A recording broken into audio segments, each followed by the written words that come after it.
அன்பு உறவுகளுக்கு இனிய வணக்கங்கள். கும்பராசி அன்பர்களுக்கு இந்த பரிகாரம் உடனடியா உங்க வாழ்க்கையில மிகப்பெரிய மாற்றத்தையும் திருப்பு முனையையும் ஏற்படுத்த போது உங்க பிரச்சனைகளை தீர்க்க இந்த பரிகாரம் 100% இல்ல 200% ஹெல்ப்ஃபுல்லாகவும் சப்போர்ட்டிவாகவும் இருக்க போது நிறைய பயனுள்ள தகவல்கள் இந்த வீடியோல கொடுத்திருக்கோம். கொஞ்சம் கூட வீடியோவை ஸ்கிப் பண்ணாம முடிஞ்ச வரைக்கும் முழுமையா பார்க்க முயற்சி செய்யுங்க. வாங்க வீடியோக்குள்ள போலாம். கும்பராசியை பொறுத்த வரைக்கும் அவிட்டம் 3-4 பாதங்கள், சதயம் 1-2-3-4 பாதங்கள், பூரட்டாதி 1-2-3 பாதத்தை உள்ளடக்கியது கும்பராசி. கும்பராசிக்கு அதிபதி சனி பகவான். வீடியோல சொல்லக்கூடிய பலன்கள் ஆண் பெண் இருப்பாளருக்கும் பொருந்தக்கூடிய பலன்கள். வாழ்க்கையில ஒவ்வொரு நிமிஷத்தையும் போராட்டமா வாழ்ந்துட்டு இருக்கக்கூடிய கும்பராசி அன்பர்களுக்கு சந்தோஷத்தை கொடுக்கறதுக்கு 2025 ரெடியாவே இருக்கு. ஏன்னா ஜன்ம சனி விலகுது, குடும்பஸ்தானத்திலிருந்து ராகு விலகுறார், பூர்வ புண்ணிய ஸ்தானத்துக்கு குரு பயிற்சியாளர். இதெல்லாம் ரொம்ப நல்ல விஷயம். இந்த கிரகநிலை பயிற்சிகள் கூடவே இந்த பரிகாரமும் நீங்க சேர்த்து செய்யும் போது மகிழ்ச்சியும் நிம்மதியும் பொங்கும். இந்த பரிகாரம் திடீர்னு தோன்றிய பரிகாரம் கிடையாது. வழி வழியா நம்ம முன்னோர்கள் ஃபாலோ பண்ணி பலன் பெற்ற ஒரு அற்புதமான பரிகாரம் இது. அதே சமயத்துல எளிமையான பரிகாரமும் கூட. நம்ம இதிகாச நூல்கள்ல குறிப்பிடப்பட்டிருக்கக்கூடிய மிக முக்கியமான பரிகாரம் இது. நீங்க வேணா உங்க தாத்தா பாட்டி உங்க பேரண்ட்ஸ் கிட்ட கேட்டு பாருங்க. இந்த பரிகாரம் நிறைய பேருக்கு தெரிஞ்சிருக்கும், அவங்க பண்ணி இருப்பாங்க சின்ன வயசுல. இந்த பரிகாரத்தை எந்த தினத்துல எப்படி நீங்க பண்ணீங்கன்னா முழு பலன் கிடைக்கும்ங்கிறத இந்த வீடியோல தெளிவாகவும் விரிவாகவும் பார்க்கலாம். இந்த பரிகாரம் செய்யறதுக்கு 3 1 ரூபாய் நாணயம் எடுத்துக்கோங்க. அந்த நாணயங்களை நல்லா கழுவி சுத்தம் செஞ்சு வச்சுட்டு மஞ்சள் நிற துணி எடுத்துக்கோங்க, அல்லது வெள்ளை துணியில கூட மஞ்சள் கலந்த தண்ணீர்ல தோய்த்து எடுத்தீங்கன்னா அந்த வெள்ளை துணி மஞ்சள் துணியா மாறிடும். அந்த துணியையும் பயன்படுத்திக்கலாம். இந்த பரிகாரம் செய்யறதுக்கு நீங்க கோவிலுக்கு போகணுங்கிற அவசியம் கிடையாது. உங்க வீட்டுல இருந்தே பூஜை அறையில இருந்தே பண்ணலாம். நீங்க பேச்சுலரா இருக்கீங்க, இல்ல ரூம் எடுத்து தங்கி இருக்கீங்க, உங்களுக்கு பூஜை அறை இல்லை அப்படின்னா ஒரு சுவாமி படத்தை வச்சுட்டு அந்த சுவாமி படத்துக்கு முன்னாடி உட்கார்ந்து கூட இந்த பரிகாரம் நீங்க செய்யலாம். இன்னொன்னு, பிரத்யேகமா இந்த நேரத்துல தான் பண்ணணும் அப்படிங்கிற அவசியமும் கிடையாது. இப்போ முதல் 1 ரூபாய் நாணயத்தை எடுத்துக்கோங்க. ஆனா இருந்தா உங்க குலதெய்வத்தை மனதார பிரார்த்தனை பண்ணிக்கிட்டு பரிகாரம் செய்ய ஆரம்பிக்கலாம். பெண்ணா இருந்தா தாய் வழி குலதெய்வம், தந்தை வழி குலதெய்வம், கணவன் வழி குலதெய்வம், 3 குலதெய்வத்தையும் மனதார பிரார்த்தனை பண்ணிக்கிட்டு 1 ரூபாய் நாணயத்தை அந்த மஞ்சள் துணியில முடிஞ்சு வைங்க. இது எப்ப பண்ணணும் அப்படின்னா பௌர்ணமி அன்னைக்கு இந்த பரிகாரம் பண்ணணும். நீங்க முடிஞ்சு வைக்கக்கூடிய முதல் 1 ரூபாய் நாணயத்தை பௌர்ணமி அன்னைக்கு மஞ்சள் நிற துணியில முடிஞ்சு வைங்க. இந்த பரிகாரம் மட்டும் பௌர்ணமி தினத்துல செய்யறதுனால மாலை 6 மணிக்கு மேல பரிகாரம் பண்றது விசேஷம். முடியாத பட்சத்துல நீங்க பகல் நேரத்திலையும் தாராளமா செய்யலாம், இரவு நேரத்திலையும் செய்யலாம். ஆனா மாலை 6 மணிக்கு பிறகு பரிகாரம் செய்யறது இன்னமும் விசேஷமா இருக்கும். இப்போ நீங்க இந்த 1 ரூபாய் நாணயத்தை முடிஞ்சு வைக்கும் போது என்ன வேண்டிக்கணும் அப்படின்னா, பினான்சியல் வைஸ் பொருளாதாரம் சம்பந்தமான பணம் சம்பந்தமான பிரச்சனை என்னென்ன இருக்கோ அது சம்பந்தமா வேண்டிக்கணும். ஏன்னா கும்பராசி என்பர்கள் 2024 பட்ட வேதனைகள்ங்கிறது ரொம்ப ரொம்ப அதிகம். அதுவும் கடந்த 5 மாதங்களா ரொம்ப ரொம்ப அதிகமான பிரச்சனைகளை ஃபேஸ் பண்ணிட்டு இருக்கீங்க. ஏன்னா இந்த பரிகாரத்துக்காக முடிஞ்சு வைக்கிறதுக்கு கூட பணம் இல்லாத நிலைமையில இருக்க கும்பராசி அன்பர்கள் கூட இருக்காங்க. தேவிப்பட்டினம் போயிட்டு வந்திருப்பீங்க, பக்கத்துல இருக்க சிவாலயம் போயிட்டு வந்திருப்பீங்க, நிறைய பரிகாரம் பண்ணிருப்பீங்க, நிறைய கோவிலுக்கு போயிருப்பீங்க. உங்களால எவ்வளவு கோவிலுக்கு போக முடியுமோ, எந்த அளவுக்கு பரிகாரம் செய்ய முடியுமோ அத்தனையும் பண்ணிருப்பீங்க. அவ்வளவும் செஞ்சும் எந்த பயனும் இல்லாம பனிமரமா இருக்கக்கூடிய கும்பராசி அன்பர்களுக்கு மனசுல ஒரு 5 நிமிஷம் சந்தோஷத்துக்கு கஷ்டப்படுறீங்க பாருங்க. நம்பியவங்களும் ஏமாத்துறாங்க. ஆசைப்பட்ட விஷயங்கள் கைகூட மாட்டேங்குது. வரவேண்டிய பணம் காணல் நீர் மாதிரி மறைஞ்சி போகுது. வேலையில பிரஷர், சாப்பிட்டோமா, தூங்குனோமா, நின்னோமா, யாருக்காக ஓடுறோம், நம்ம ஹெல்த்தை பார்த்துக்கிட்டோமா அப்படின்னு தெரியாம ஜென்ம சனியில ஸ்பீடா ஓடி ஓடி அதுல எந்த விதமான பலனும் அனுபவிக்காம மனசளவுல ரொம்ப ரொம்ப அழக்கூடிய கும்பராசி அன்பர்களுக்கு உங்க உறவினர்கள் உங்களை விட்டு பிரிஞ்சிருக்காங்க, நம்பியவங்க ஏமாத்துறாங்க, நண்பர்கள் சூழ்ச்சி செஞ்சிருக்காங்க, உங்க உற்ற துணை உங்களை ஏமாத்திருக்கலாம். ஆனா இந்த மாதிரி எவ்வளவு பிரச்சனை இருந்தாலும் சரி, கடவுள் நம்பிக்கையை மட்டும் விடாம இந்த பரிகாரம் செய்யுங்க. இந்த 1 ரூபாய் நாணயத்தை முடிஞ்சு வச்சதுக்கு அப்புறம் என்ன ஆகும்னா பினான்சியல் வைஸ் டெவலப்மெண்ட் கண்டிப்பா இருக்கும். உங்களுக்கு வர வேண்டிய பணமா இருந்தாலும் சரி,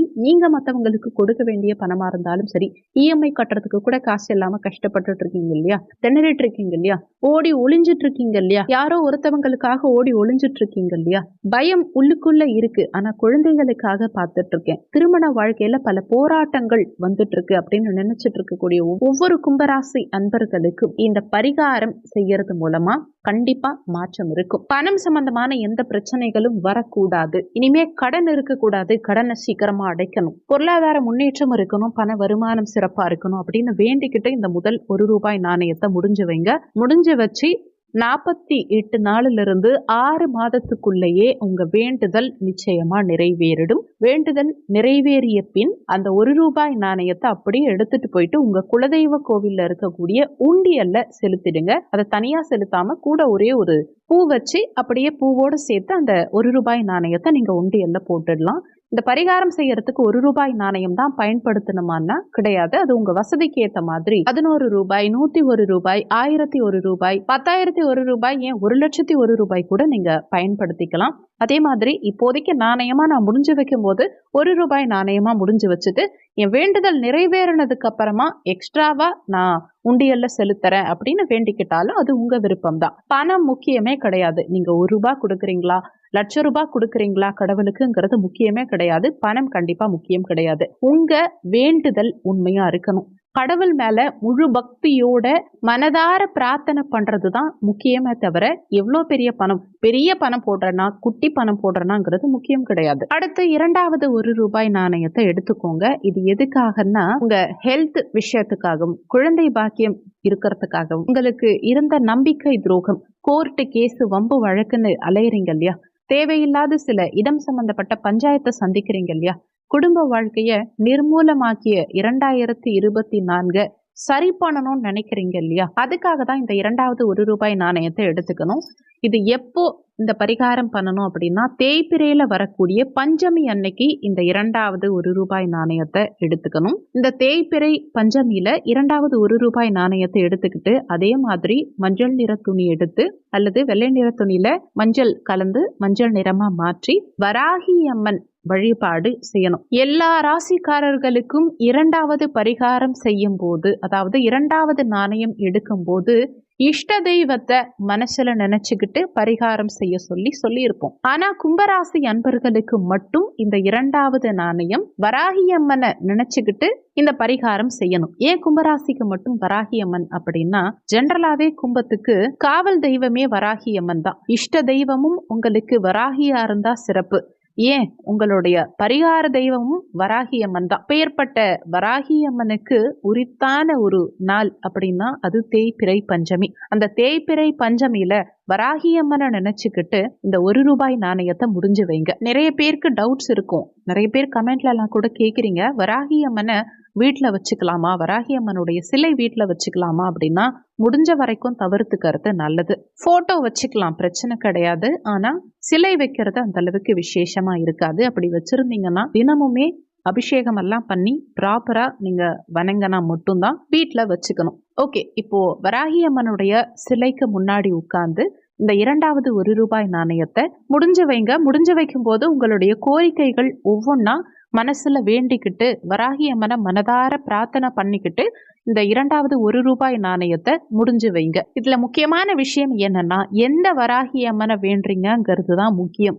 எந்த கோவில்ல இருக்கக்கூடிய வராகி அம்மனை வேண்டிக்கிறீங்களோ அந்த கோவிலுக்கு சென்று அந்த கோவில்ல இருக்கக்கூடிய உண்டியல்ல தான் இந்த நாணயத்தை நீங்க வேண்டுதல் நிறைவேறினதுக்கு அப்புறமா செலுத்தணுங்கிறது ரொம்ப முக்கியமான விஷயம். முடிஞ்ச வரைக்கும் உங்க வீட்டு பக்கத்திலேயே இருக்க கோவில்ல வராகி அம்மன் இருப்பாங்க இல்லையா, அந்த கோவில்ல இருக்கக்கூடிய வராகிய நினைச்சுக்கிட்டு இந்த பரிகாரம் நீங்க செஞ்சுக்கோங்க. அப்பதான் நீங்க திரும்ப செலுத்தும் போது உங்களுக்கு வசதியா இருக்கும். அடுத்து மூன்றாவது ₹1 நாணயத்தை எடுத்துக்கோங்க. ஜோதிடப்படி 3ஆம் இடம்ங்கிறது முயற்சி ஸ்தானம். மூன்றாவது பரிகாரம் இப்ப நீங்க செய்ய போறீங்க. 3 போது இன்னொரு விஷயமும் சொல்வாங்க, பர்சனல், அதாவது தனிப்பட்ட ரகசிய வாழ்க்கைன்னு சொல்வாங்க.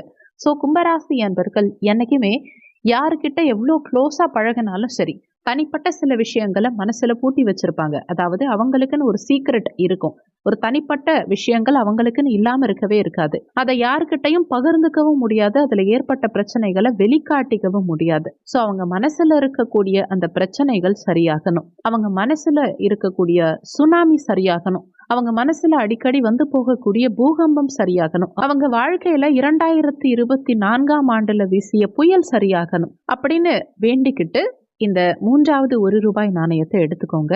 இது எந்த தினத்துல பண்ணணும் அப்படின்னா, சனிக்கிழமை அன்னைக்கு இஷ்ட தெய்வம் உங்களுக்கு எந்த தெய்வம் பிடிக்குமோ அந்த தெய்வத்தை நினைச்சுக்கிட்டு 3வது ₹1 நாணயத்தை எடுத்து முடிஞ்சு வச்சு பரிகாரம் செய்ய போறீங்க. இஷ்ட தெய்வம்ங்கிறது அது சாய்பாபாவா இருக்கலாம், வராகி அம்மனா இருக்கலாம், முருகனா இருக்கலாம், அம்பிகையா இருக்கலாம், பெருமாளா இருக்கலாம், மகா பெரியவாவா இருக்கலாம், எந்த தெய்வமா வேணா இருக்கலாம். உங்களுக்கு பிடிச்ச எந்த தெய்வத்தை வேணாலும் நீங்க வேண்டிக்கலாம். ஆனா ஒரு விஷயம் நல்லா தெரிஞ்சு வச்சுக்கோங்க, இந்த 3வது நாணயம் எந்த தெய்வத்தை நினைச்சு நீங்க வேண்டுறீங்களோ, வேண்டுதல் நிறைவேறினதுக்கு அப்புறமாவும் அந்த தெய்வத்தினுடைய சன்னிதானத்துக்கு போயிட்டு தான் நீங்க அந்த நாணயத்தை திரும்ப செலுத்தணும். உதாரணத்துக்கு பழனி முருகனை நினைச்சு வேண்டிக்கிட்டு பரிகாரம் பண்ணிட்டு வேண்டுதல் நிறைவேறினதுக்கு அப்புறமா உங்க வீட்டு பக்கத்துல இருக்க இன்னொரு முருகன் ஆலயத்துல போயிட்டு இந்த நாணயத்தை திரும்ப செலுத்தக்கூடாது. பழனிக்கு வேண்டிக்கிட்டா பழனியில போயிட்டு தான் அந்த பரிகாரத்தை நீங்க முழுமையா நிறைவு செய்யணும். திருப்பதி பெருமாளுக்கு வேண்டிட்டு பக்கத்துல இருக்க பெருமாள் கோவில்ல போயிட்டு நாணயத்தை சாத்தக்கூடாது. எந்த தெய்வத்தை வேண்டுறீங்கிறது முக்கியம்.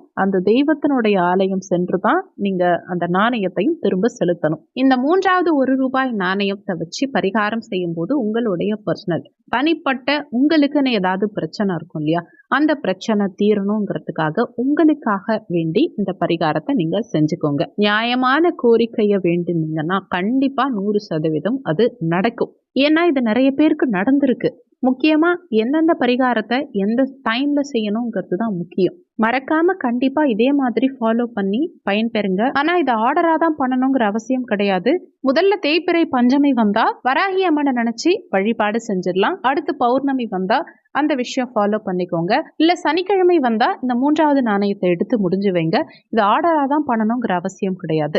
ஆனா கண்டிப்பா ட்ரை பண்ணுங்க, 100% ரிசல்ட் இருக்கும். இந்த வீடியோ நிச்சயமா உங்களுக்கு பயனுள்ளதா இருந்திருக்கும். மற்றவங்களுக்கும் பயன்படணும்னு நினைச்சீங்கன்னா உங்க ஃப்ரெண்ட்ஸ் அண்ட் ரிலேட்டிவ்ஸ்க்கும் வீடியோவை ஷேர் பண்ணுங்க. அவங்க பயன்பெற்றா அந்த புண்ணியம் உங்களுக்கும் கிடைக்கும். இந்த வீடியோல உங்களுக்கு ஏதாவது சந்தேகம் இருந்தா கீழே இருக்க கமெண்ட் செக்ஷன்ல சொல்லுங்க.